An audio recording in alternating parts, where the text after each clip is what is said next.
세계 최고의 지성이 공항 바닥에 주저앉아 눈물을 흘렸습니다. 하버드 대학교에서 비교문화학을 가르치는 저명한 여성 교수가 대한민국 인천공항 입국장에서 갑자기 무릎을 꿇고 오열하는 모습이 공항 CCTV에 고스란히 포착되었습니다.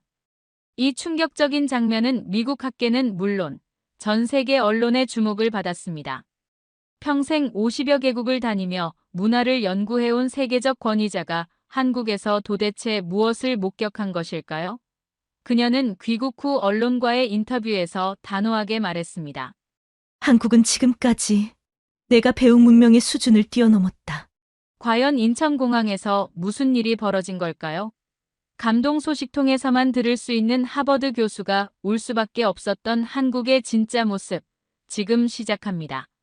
이야기 시작하기 전에 구독과 좋아요 눌러주시면 더 좋은 영상 제작에 큰 힘이 됩니다. 항상 시청해주셔서 감사합니다. 안녕하세요. 저는 엘리자베스 콜먼입니다. 하버드 대학교에서 30년 넘게 비교문화학을 가르치고 있는 교수입니다. 평생을 문화의 차이를 연구하며 살아왔습니다. 아프리카의 부족 사회부터 유럽의 왕실 문화까지 제가 발을 디디지 않은 대륙이 거의 없을 정도였죠. 60세가 넘도록 50개국 이상을 다녀봤지만 한국만큼은 늘 미뤄왔던 나라였습니다. 솔직히 말하면 한국에 대한 제 인식은 그리 높지 않았습니다. 급속한 산업화를 이룬 나라, K-팝으로 유명한 나라 정도로만 생각했거든요. 학문적으로는 서구 문명과 동양 철학 사이에 어중간한 위치에 있는 국가 정도로 여겼습니다. 그런데 2023년 가을 한국 정부로부터 문화교류 강연 요청을 받게 되었습니다. 처음엔 거절하려 했어요. 바쁜 일정 때문이기도 했지만 솔직히 한국에서 제가 배울 게 있을까 하는 오만함도 있었죠. 하지만 하버드의 동료 교수 한 분이 저에게 이렇게 말했습니다. 엘리자베스, 당신이 아직 모르는 문화가 이 세상에 있다는 걸 인정하는 것도 학자의 자세 아닐까요? 그 말에 마음이 움직였습니다. 한국행 비행기에 몸을 맡기면서도 저는 여전히 회의적이었습니다. 또 다른 아시아 국가겠지. 개인주의와 집단주의가 적당히 섞인 사회 정도겠지. 이런 생각으로 가득했거든요. 14시간의 긴 비행 끝에 인천공항에 도착했을 때도 마찬가지였습니다. 깔끔한 시설과 효율적인 시스템을 보며 역시 선진국다운 공항이네 정도로만 생각했죠. 그런데 그날 인천공항에서 제가 평생 쌓아온 학문적 토대가 한순간에 무너지는 경험을 하게 될 줄은 꿈에도 몰랐습니다. 제가 그토록 자신 있게 분석해온 문화라는 것이 얼마나 피상적이었는지를 깨닫게 된 것이죠. 그때까지만 해도 저는 몰랐습니다. 진정한 문명이란 건물이나 시스템에 있는 게 아니라 사람들의 마음속에 흐르는 보이지 않는 정신에 있다는 것을. 그리고 그 정신이 한국만큼 섬세하고 따뜻하게 발달한 나라는 세계 어디에도 없다는 것을 말이죠. 지금 돌이켜보면 그날은 제 인생에서 가장 중요한 하루였습니다. 학자로서 그리고 인간으로서 완전히 새로운 눈을 뜨게 된 날이었거든요. 비행기 문이 열리고 승객들이 하나둘 일어서기 시작했습니다. 14시간의 긴 비행 후라 모두들 지쳐 보였지만 뭔가 다른 점이 있었어요. 다른 나라에서라면 사람들이 앞다투어 일어나고 짐칸을 열어젖히며 서둘러 내리려 할 텐데 여기서는 그런 모습을 볼 수 없었습니다. 승객들은 조용히 마치 약속이라도 한 듯이 순서를 지키며 내렸어요. 아무도 재촉하지 않았고 아무도 불평하지 않았습니다. 그저 자신의 차례를 기다리며 자연스럽게 줄을 이뤄나갔죠. 입국장으로 향하는 복도를 걸으면서 더욱 신기한 장면을 목격했습니다. 수백 명의 사람들이 같은 방향으로 움직이고 있는데 마치 보이지 않는 지휘자가 있는 것처럼 질서정연했어요. 서로 눈을 직접 마주치지는 않았지만 절묘한 거리감을 유지하며 자연스럽게 흐름을 만들어 나갔습니다. 저는 그 순간 이상한 느낌을 받았어요. 왜 이렇게 조용하지? 왜 아무도 화를 내지 않지? 제가 지금까지 경험한 공항들을 떠올려 보니 모두 소란스럽고 급하고 각자의 이익만을 위해 움직이는 공간이었거든요. 뉴욕의 JFK 공항에서는 사람들이 큰 소리로 통화를 하고 런던 히드로 공항에서는 줄서기를 두고 실랑이를 벌이는 모습을 자주 봤습니다. 파리 샤를드골 공항에서는 짐을 찾다가 다투는 부부를 본 적도 있고요. 그런데 인천공항은 달랐습니다. 마치 거대한 도서관 안을 걷는 것처럼 고요하고 평화로웠어요. 하지만 그 고요함이 죽어있는 정적이 아니라 살아있는 배려였다는 걸 나중에 깨달았습니다. 에스컬레이터를 타면서도 놀라운 광경을 봤어요. 사람들이 자연스럽게 오른쪽에 서서 왼쪽 통로를 비워두고 있었습니다. 누가 강요한 것도 아닌데 급한 사람이 지나갈 수 있도록 배려하고 있었던 거죠. 그 순간 저는 문득 무서워졌습니다. 이 고요한 긴장감이 너무나 낯설었거든요. 평생 개인주의 문화에 살아온 제게는 이런 집단적 질서가 오히려 불안감을 주었어요. 혹시 이 사람들이 감정을 억누르고 사는 건 아닐까? 진짜 마음은 어디에 숨겨두고 있는 걸까? 하지만 사람들의 표정을 자세히 관찰해보니 억눌린 모습이 아니라 자연스러운 평온함이었습니다. 마치 자신만의 리듬을 가지고 있으면서도 동시에 전체의 조화를 생각하며 움직이는 것 같았어요. 입국 심사대로 향하는 길에서 더욱 놀라운 일이 일어났습니다. 한 할머니께서 무거운 캐리어 때문에 걸음이 느려지자 뒤에서 걸어오던 젊은 남성이 자연스럽게 속도를 늦췄어요. 추월하지도 않고 재촉하지도 않고 그냥 할머니의 속도에 맞춰 걸었습니다. 그 모습을 보며 저는 깨달았습니다. 이 고요함은 억압이 아니라 배려였고 이 질서는 강요가 아니라 자발적인 조화였다는 것을. 그리고 이런 문화를 만들어내는 데에는 수백 년, 어쩌면 수천 년의 시간이 필요했을 거라는 생각이 들었어요. 그때 비로소 제가 진짜 한국에 온 것 같다는 생각이 들었습니다. 입국 심사를 마치고 짐을 찾으러 가는 길, 제게는 평생 잊지 못할 첫 번째 충격이 기다리고 있었습니다. 컨베이어 벨트 앞에 서서 제 캐리어를 기다리고 있었는데 14시간의 긴 비행으로 몸이 굳어있던 상태였어요. 무거운 캐리어가 나오자 서둘러 들어 올리려다가 순간 손목을 삐끗하고 말았습니다. 날카로운 통증이 손목을 타고 올라왔죠. 아, 작은 신음이 저절로 나왔어요.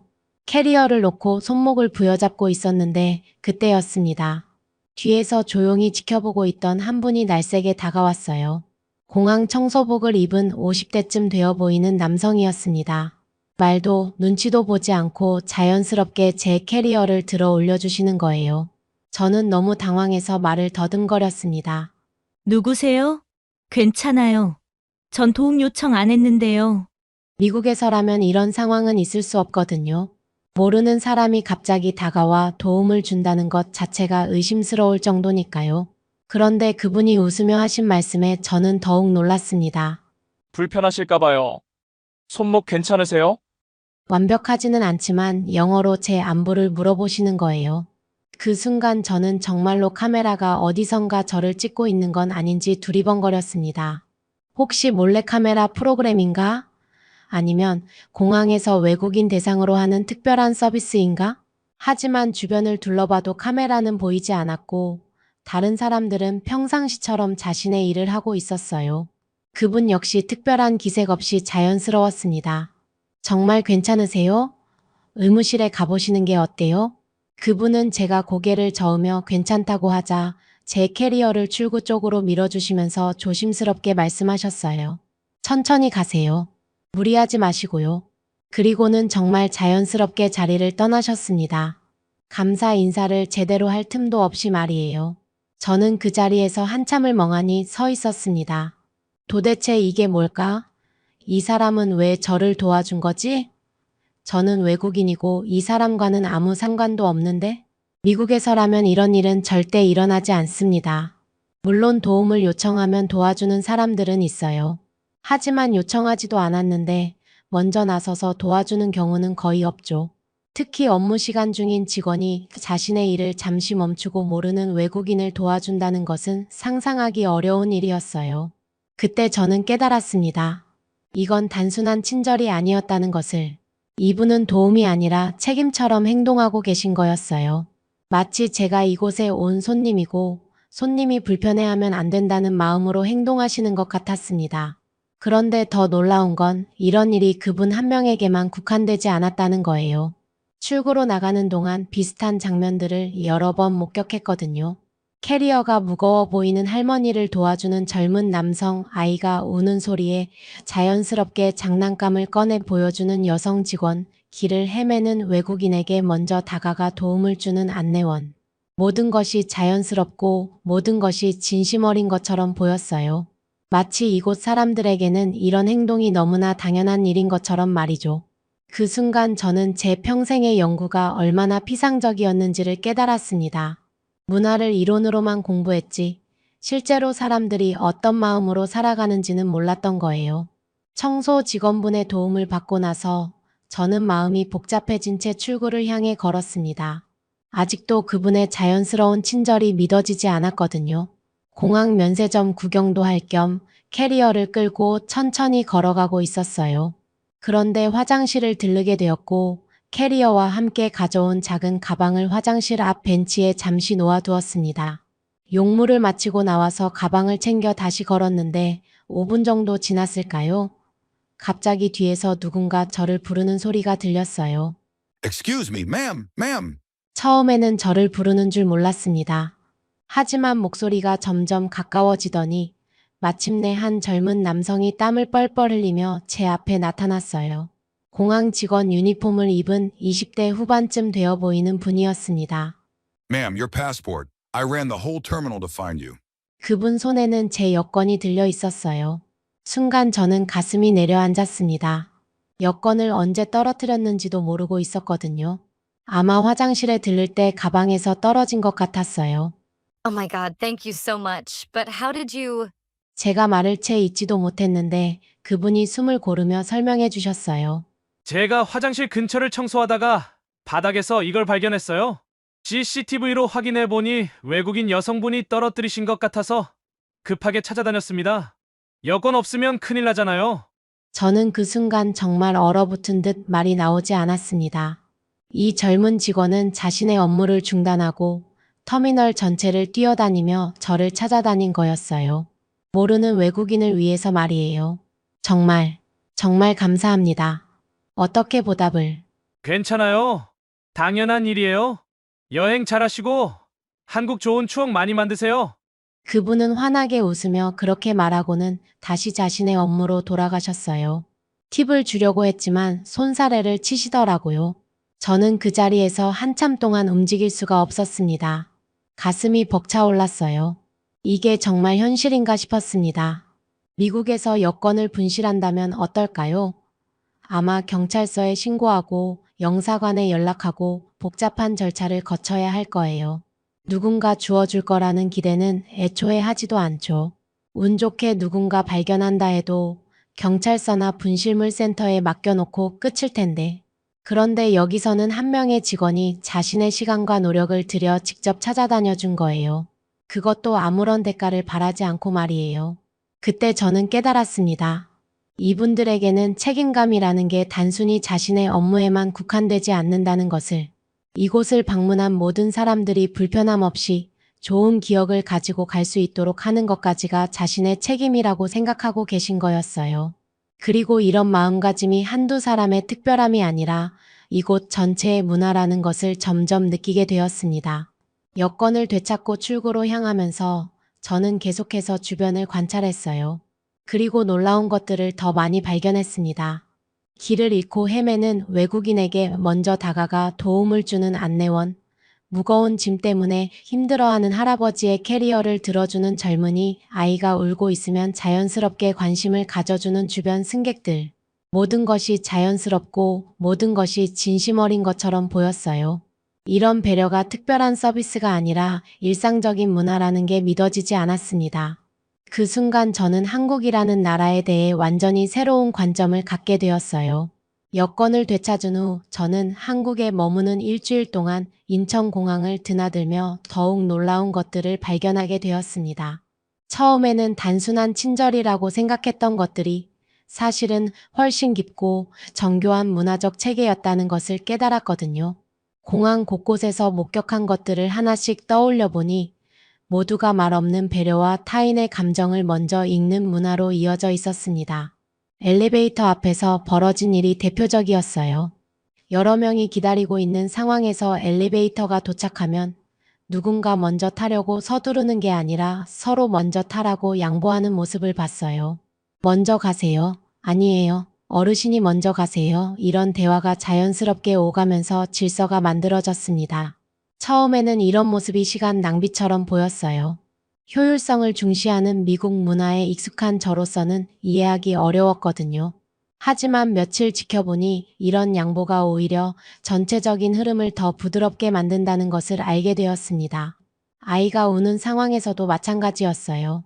한 가족이 출국 수속을 기다리는데 어린아이가 계속 울고 있었어요. 부모는 미안해하며 아이를 달래려 했지만 쉽게 그치지 않았죠. 그런데 주변 승객들의 반응이 정말 놀라웠어요. 짜증을 내거나 불편한 표정을 짓는 사람은 아무도 없었습니다. 오히려 자연스럽게 자리를 조금씩 바꿔주면서 그 가족에게 더 여유로운 공간을 만들어 주었어요. 한 할머니는 가방에서 사탕을 꺼내 아이에게 건네주시기도 했고요. 이런 모습들을 보면서 저는 이게 개인주의와 효율만 강조해온 미국과 너무 다르다는 것을 실감했습니다. 미국에서라면 아이가 울면 부모에게 조용히 시켜달라는 식의 눈치를 주거나 아예 다른 곳으로 피하는 경우가 많거든요. 그때부터 저는 메모장을 꺼내서 이런 현상들을 기록하기 시작했어요. 그리고 한국인 가이드에게 물어봤습니다. 이런 배려의 문화는 어디서 나오는 건가요? 가이드분이 웃으며 대답해 주셨어요. 아, 그건 우리나라의 정과 눈치 문화 때문일 거예요. 정과 눈치. 처음 들어보는 개념이었지만 설명을 들으니 모든 게 이해되기 시작했습니다. 정이라는 건 단순한 친절이 아니라 상대방을 진심으로 생각하는 마음에서 우러나오는 따뜻함이라고 하더라고요. 그리고 눈치는 상대방의 기분이나 상황을 먼저 살피고 배려하는 섬세한 감각이라고 했습니다. 그 순간 저는 깨달았어요. 제가 공항에서 경험한 모든 일들이 바로 이 정과 눈치의 발현이었다는 것을. 청소 직원분이 제가 다치는 것을 보고 자연스럽게 도와주신 것, 여권을 찾아 터미널을 뛰어다녀준 젊은 직원분, 엘리베이터에서의 양보, 우는 아이에 대한 배려. 모든 것이 이 두 가지 문화적 DNA에서 나온 거였어요. 그리고 더 놀라운 건 이런 문화가 강요되거나 교육받아서 생긴 게 아니라는 점이었습니다. 어릴 때부터 자연스럽게 몸에 배어 있는 한국인들만의 고유한 정신문화였던 거예요. 저는 그동안 문화를 너무 피상적으로 이해하고 있었다는 것을 깨달았습니다. 음식, 언어, 의상 같은 겉으로 드러나는 것들만 보고 문화를 안다고 생각했던 거죠. 하지만 진정한 문화는 사람들의 마음속 깊이 자리 잡은 가치관이고 그것이 일상 속에서 자연스럽게 표현되는 방식이라는 것을 알게 되었어요. 그날 밤 호텔에서 지금까지의 경험을 정리하면서 저는 한국이라는 나라에 대해 완전히 새로운 시각을 갖게 되었습니다. 호텔로 돌아가는 길에 저는 깊은 혼란에 빠져 있었습니다. 평생을 바쳐 연구해온 문화학이라는 학문이 한순간에 무너져 내리는 느낌이었거든요. 하버드에서 30년 넘게 개인의 자유와 합리성을 문명의 최고 가치로 강조해왔던 제가 이곳 인천공항에서 만난 것은 완전히 다른 종류의 문명이었습니다. 그것은 침묵 속의 공동체주의였어요. 누가 강요하지 않아도 서로를 배려하고 말하지 않아도 상대의 마음을 읽으며 자신의 편의보다 전체의 조화를 먼저 생각하는 문화 말이에요. 그날 밤 호텔 방에서 저는 스스로에게 계속 질문했습니다. 나는 지금까지 사람을 데이터로만 본 것이었나? 문화를 숫자와 이론으로만 분석한 것이었나? 제가 그동안 써온 논문들이 머릿속을 스쳐 지나갔어요. 서구 개인주의의 우월성, 집단주의 사회의 한계와 극복 방안, 효율성 중심 문화의 미래. 모두가 서구 문명을 기준으로 다른 문화들을 평가하고 판단한 글들이었습니다. 특히 아시아 문화에 대해서는 개인의 자율성이 억압되는 후진적 집단주의라고 규정하기까지 했었죠. 얼마나 오만하고 무지한 시각이었는지 그때서야 깨닫게 되었어요. 다음 날 아침 저는 다시 인천공항으로 갔습니다. 강연 일정 때문이기도 했지만 어제 경험한 것들이 정말 우연이었는지 확인하고 싶었거든요. 그런데 똑같은 일들이 또 벌어졌어요.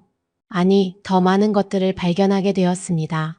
공항 라운지에서 한 할아버지가 신문을 읽고 계셨는데 옆자리 젊은 여성이 조용히 에어컨 바람을 피해드릴 수 있도록 자리를 조금 이동해드렸어요. 할아버지는 눈치채지도 못하셨을 정도로 자연스럽게 말이에요. 카페에서는 앞 손님이 주문한 음료가 늦어지자 뒤에서 기다리던 사람들이 불평 한마디 없이 조용히 기다리고 있었습니다. 심지어 그중 한 분은 괜찮습니다. 천천히 하세요 라며 직원을 격려하기까지 하더라고요. 이런 모습들을 보면서 저는 점점 더 작아지는 제 자신을 느꼈습니다. 60년을 살면서 30년을 학자로 살면서 저는 진짜 중요한 것을 놓치고 있었던 거예요. 진정한 문명이란 높은 빌딩이나 첨단 기술에 있는 게 아니라 사람들이 어떤 마음으로 서로를 대하느냐에 있다는 것. 그리고 그런 마음이 수백 년, 수천 년에 걸쳐 축적되어 만들어진 문화야말로 진짜 보물이라는 것을 깨달았어요. 공항 한 구석 벤치에 앉아서 저는 조용히 눈물을 흘렸습니다. 그건 학자로서 느낀 굴욕이 아니었어요. 인간으로서 느낀 깊은 감동이었습니다. 제가 그토록 합리적이고 효율적이라고 자랑스러워했던 서구 문명이 사실은 얼마나 메마르고 차가운 것인지를 깨달았거든요. 개인의 권리를 강조하다 보니 타인에 대한 배려를 잃어버린 건 아닌가 하는 생각이 들었어요. 한국에서는 누구도 자신의 권리를 내세우지 않았지만 모두가 더 행복해 보였습니다. 자신의 이익을 앞세우지 않았지만 결국 모두에게 이익이 되는 결과를 만들어내고 있었어요. 그 순간 저는 깨달았습니다. 제가 평생 추구해온 개인주의적 합리성이라는 것이 사실은 얼마나 이기적이고 편협한 시각이었는지를. 그리고 진정한 지혜는 나와 남이 함께 행복할 수 있는 방법을 찾는 데 있다는 것을 말이에요. 벤치에서 일어나 공항을 다시 둘러보니 모든 것이 새롭게 보였습니다. 이곳은 단순한 교통시설이 아니라 한국인들의 마음이 고스란히 담긴 문화 공간이었던 거예요. 미국으로 돌아간 후 저는 한국에서의 경험이 혹시 제 개인적인 착각이었을까 하는 의구심에 객관적인 자료들을 찾아보기 시작했습니다. 학자로서의 습관이었죠. 감정에 휩쓸리지 않고 냉정하게 분석해보고 싶었거든요. 그런데 조사 결과는 제 경험을 뒷받침하는 놀라운 것들로 가득했습니다. 먼저 인천공항 자체의 성과부터 살펴봤어요. 국제공항협의회 ACI가 발표하는 세계공항 서비스 평가에서 인천공항은 무려 12년 연속 1위를 차지했더라고요. 12년이에요. 이건 단순한 우연이 아니라 시스템적인 우수성을 증명하는 수치였습니다. 더 자세히 들여다보니 놀라운 사실들이 나왔어요. 승객 만족도 조사에서도 인천공항은 5점 만점에 4.8점이라는 거의 완벽에 가까운 점수를 기록하고 있었습니다. 특히 직원 서비스 부문에서는 4.9점으로 거의 만점에 가까웠어요. 스카이트랙스 SKYTRAX가 실시한 세계 공항 평가에서도 인천공항은 아시아 1위를 차지했고 특히 공항 서비스 품질 부문에서 최고 등급을 받았습니다. 하지만 정말 놀라운 건 승객들이 직접 남긴 후기들이었어요. 전 세계 여행자들이 남긴 리뷰를 분석해보니 공통적으로 나타나는 키워드들이 있었습니다. 입국부터 감동, 직원들의 진심 어린 서비스, 한국인의 따뜻한 마음을 느꼈다. 세계 어느 공항에서도 경험해보지 못한 배려. 특히 인상 깊었던 건 한 독일 여행자의 후기였어요. 인천공항에서의 경험 때문에 한국을 다시 방문하고 싶어졌다고 썼더라고요. 공항에서의 짧은 경험이 한 나라 전체에 대한 인상을 바꿔버린 거죠. 통계적으로도 놀라운 수치들이 나왔습니다. 인천공항을 이용한 외국인들의 재방문율이 70%를 넘었어요. 이건 다른 나라 공항들과 비교했을 때 압도적으로 높은 수치였습니다. 더욱 놀라운 건 공항 직원 추천도였어요. 승객들이 이 공항 직원들을 다른 사람에게 추천하겠느냐는 질문에 95% 이상이 그렇다고 답했더라고요. 저는 이런 수치들을 보면서 다시 한번 감동받았습니다. 제가 개인적으로 경험한 것들이 결코 우연이 아니었다는 것을 확인할 수 있었거든요. 그리고 더 깊이 조사해보니 이런 서비스의 배경에는 체계적인 교육과 문화가 있다는 것을 알게 되었어요. 인천공항 직원들은 단순히 업무 매뉴얼만 배우는 게 아니라 고객을 가족처럼 생각하라는 철학을 교육받는다고 하더라고요. 하지만 가장 중요한 건 이런 교육이 효과를 발휘할 수 있는 문화적 토양이 있다는 점이었습니다. 한국의 정문화, 눈치 문화가 있기 때문에 형식적인 서비스가 아닌 진심 어린 배려가 가능한 거였어요. 세계 각국의 공항 서비스를 비교 분석한 연구 논문들을 읽어보니 한국의 사례가 얼마나 특별한지 알 수 있었습니다. 대부분의 나라에서는 효율성과 친절함이 반비례하는 경향을 보이는데 한국만은 둘 다 최고 수준을 유지하고 있었거든요. 한 국제관광학 교수의 논문에서는 한국은 공항에서부터 문명국임을 증명한다라는 표현까지 나왔어요. 이 문장을 읽는 순간 저는 제가 인천공항에서 느꼈던 그 감동이 무엇이었는지 정확히 알 수 있었습니다. 그렇게 객관적인 데이터들을 통해 확인한 후 저는 하버드에서의 강의를 완전히 새롭게 구성하게 되었습니다. 강의 첫 페이지에 이렇게 적었어요. 한국은 공항에서부터 문명국이다. 진정한 문명이란 기술이나 시설에 있는 게 아니라 사람들의 마음에 있다.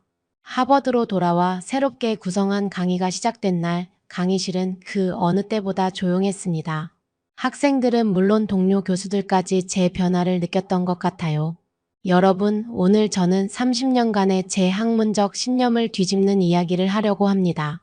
이렇게 강의를 시작했을 때 강의실 안에 긴장감이 감돌았어요. 평소 서구 문명의 우월성을 강조해온 제가 갑자기 무슨 말을 하려는 건지 모두가 궁금해했죠. 한국이라는 나라가 세계에 보여주고 있는 것은 GDP나 군사력 같은 하드파워가 아닙니다. 바로 보이지 않는 문화적 자산이라는 소프트 파워입니다. 저는 인천공항에서의 경험을 차근차근 들려주었어요.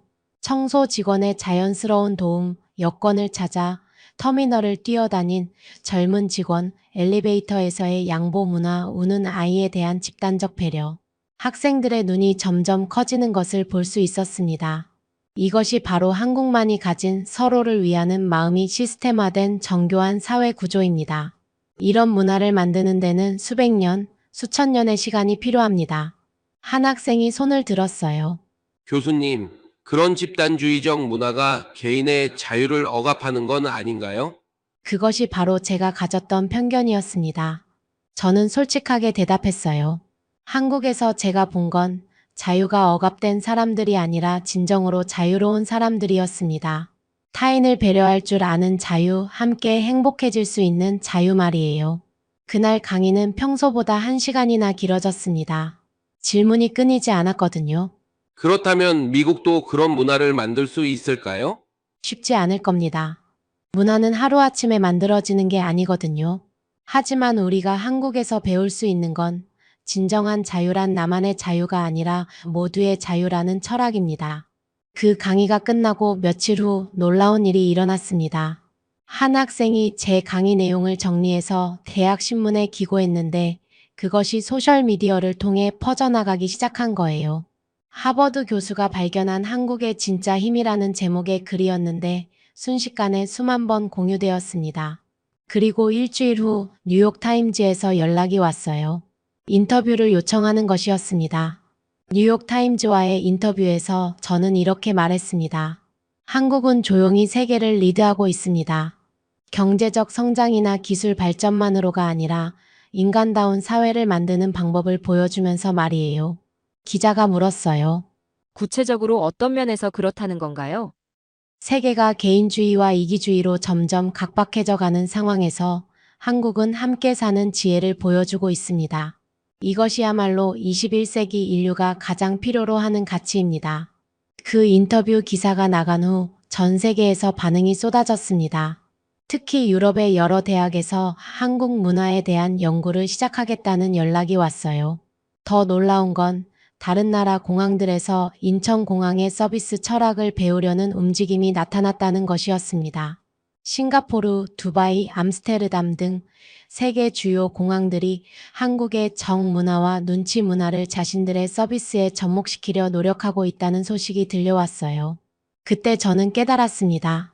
한국이 세계에 미치는 영향이 얼마나 크고 깊은지를. 그리고 그 영향력의 중심에는 바로 사람을 사람답게 대하는 문화가 있다는 것을 말이죠. 그로부터 1년이 지난 지금 저는 여전히 그날 인천공항에서의 경험을 잊을 수가 없습니다. 아니, 잊고 싶지도 않아요. 그 경험이 제 인생을 완전히 바꿔놓았거든요. 하버드에서의 제 강의는 이제 문화 상대주의와 한국적 가치라는 새로운 방향으로 발전했습니다. 전 세계에서 온 학생들이 한국의 정문화와 눈치 문화를 배우기 위해 제 강의실을 찾아옵니다. 얼마 전에는 정말 감동적인 일이 있었어요. 제 강의를 들은 한 독일 학생이 여름 휴가로 한국을 다녀온 후 이런 말을 했어요. 교수님이 말씀하신 게 정말이었어요. 서울 지하철에서 길을 잃었는데 영어도 잘 못하시는 할머니께서 저를 직접 목적지까지 데려다 주셨어요. 그분 덕분에 저는 한국이라는 나라가 얼마나 따뜻한 곳인지 알게 되었습니다. 이런 이야기를 들을 때마다 저는 제가 인천공항에서 느꼈던 그 감동을 다시 경험합니다. 최근에는 다른 나라의 학자들도 한국의 문화를 연구하기 시작했어요. 프랑스 소르본 대학의 사회학과에서는 한국형 공동체 문화를 주제로 한 연구 프로젝트를 시작했고, 영국 옥스포드 대학에서는 동아시아 배려 문화의 현대적 적용이라는 강좌가 개설되었습니다. 세계가 한국을 주목하고 있습니다. K-팝이나 K-드라마 때문만이 아니라 한국이 가진 인간다운 문화 때문에 말이에요. 그런데 정작 한국 분들은 이런 자신들의 소중함을 잘 모르시는 것 같아요. 너무 당연하게 여기시는 거죠. 하지만 이런 문화는 정말 귀중한 보물입니다. 저는 이제 사람들에게 이렇게 말합니다. 한국의 진짜 힘은 반도체나 자동차에 있는 게 아니라 사람들의 마음에 있다고요. 그날 인천공항에서 저를 도와준 그 이름 모를 분들께 다시 한번 감사드리고 싶어요. 청소 직원분, 여권을 찾아 뛰어다녀 주신 젊은 직원분, 그리고 제가 보지 못한 곳에서 묵묵히 배려해 주신 모든 분들께 말이에요. 그분들 덕분에 저는 다시 인간을 믿게 되었습니다. 그리고 세상에 아직 희망이 있다는 것을 깨달았어요. 지금 이 순간에도 전 세계 어디선가 한국을 처음 방문한 외국인들이 여러분의 따뜻한 마음을 경험하고 있을 겁니다. 지하철에서, 식당에서, 길거리에서 여러분이 당연하게 생각하는 그 작은 배려들이 누군가에게는 평생 잊지 못할 감동이 되고 있을 거예요. 저는 이제 확신합니다. 한국이야말로 인류가 나아가야 할 방향을 보여주는 나라라고요. 경쟁과 효율만을 추구하는 차가운 세상에서 여전히 사람의 마음을 소중히 여기는 따뜻한 문화를 지켜나가고 있는 나라 말이에요. 여러분 한 분 한 분이 바로 그런 문화의 주인공입니다. 여러분이 일상에서 보여주는 작은 친절, 말없는 배려, 따뜻한 시선. 그 모든 것들이 모여서 세계가 부러워하는 한국을 만들어낸 거예요. 앞으로도 이런 마음을 잃지 마세요. 세상이 아무리 삭막해져도 효율과 이익만을 강조해도 여러분의 그 따뜻한 마음만은 꼭 지켜주세요. 그것이야말로 한국이 세계에 줄 수 있는 가장 큰 선물이니까요. 마지막으로 여러분께 묻고 싶습니다. 여러분은 언제 한국의 이런 따뜻함을 가장 깊이 느끼셨나요? 어떤 순간에 역시 우리나라가 좋구나 하는 자부심을 가지셨나요? 저처럼 외국에서 한국의 소중함을 깨달으신 분들도 계실 테고, 일상 속에서 이웃의 따뜻함을 경험하신 분들도 계실 겁니다. 여러분의 이야기를 댓글로 들려주세요. 한국에 대한 자부심을 느꼈던 순간, 우리 문화의 아름다움을 실감했던 경험들을 나누어 주세요. 그런 이야기들이 모여서 더 많은 사람들이 한국의 진정한 가치를 깨닫게 될 테니까요. 오늘도 여러분의 따뜻한 마음이 누군가에게 큰 감동이 되고 있을 겁니다. 그런 여러분이 있어서 한국이라는 나라가 더욱 자랑스럽습니다. 감사합니다.